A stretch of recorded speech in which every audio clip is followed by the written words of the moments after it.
रामायणी पंडित अभय दास जगतसिंहपुर जिले में समस्त श्रद्धारे बुलना बोली डाकती जे लक्ष्मणानंद ए प्रकार एक व्यक्ति थिले राष्ट्र सन्थ जे धर्म पे निज जीवन को प्राण बड़ी उत्सर्गी करते से ही कार्य सामिल होगापी ये जगतसिंहपुर जिला धर्म जागरण मंच संस्कृति प्रमुख हिसाब से मु निजकू सेवार सुजोग नौ प्रदीप लेंका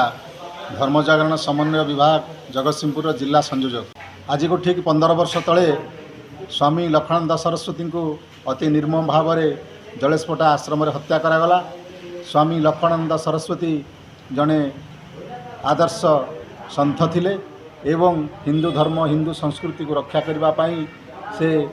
जलेशपटा आश्रम जलेशपटा ठारे एक आश्रम निर्माण करी पिला मानक वनवासी भाई मानक वनवासी भौणी मानक पाठ पढ़ाऊले एवं तांकु आम मुख्य स्रोत में सामिल करने विभिन्न विविध कार्यक्रम करुले एवं यज्ञ करी पिला मानक यज्ञ पवित्र धारण कराई समाज भेदभाव जो छुआ छुआर भेदभाव था ताकू दूर करुले जड़े सामाजिक कर्मी भाव में जड़े सन्थ भाव में परिचित थे किंतु दुख परितापर विषय विधर्मी माने आज को ठीक 15 वर्ष तले पवित्र जन्माष्टमी तिथि अति निर्मम भाव में हत्या करते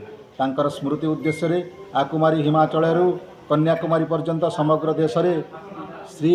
लक्ष्मणानंद सरस्वती स्मृति समारोह नाम श्राद्ध दिवस को आम पालन करुचु एवं ए अवसर जगतसिंहपुर जिलार धर्म जागरण समन्वय तरफ अनुरूप भाव में उत्कल विपन्न सहायता समिति ठारे यह कार्यक्रम दीर्घ 5 दिन धरी आरंभ होती श्री जगन्नाथ पंचरात्र माध्यम आम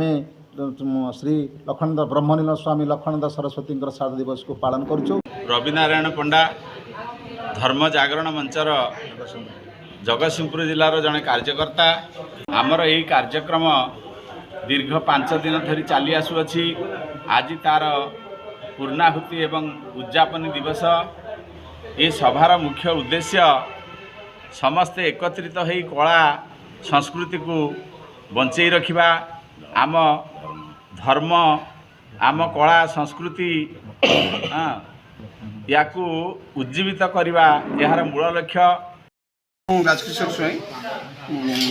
जगतसिंहपुर जिलार धर्म जागरण समितिर मुझे निधि प्रमुख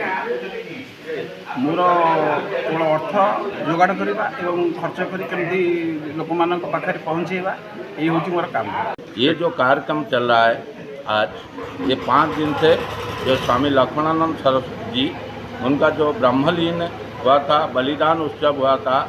उसको हम आधार करके स्वामी लक्ष्मणानंद सरस्वती इस UBSS का रूम में पहले आके रहते थे। उसका बाद जाने का बाद उसका देहांत हुआ, इसीलिए हम 16 साल से ये आज चल रहा है।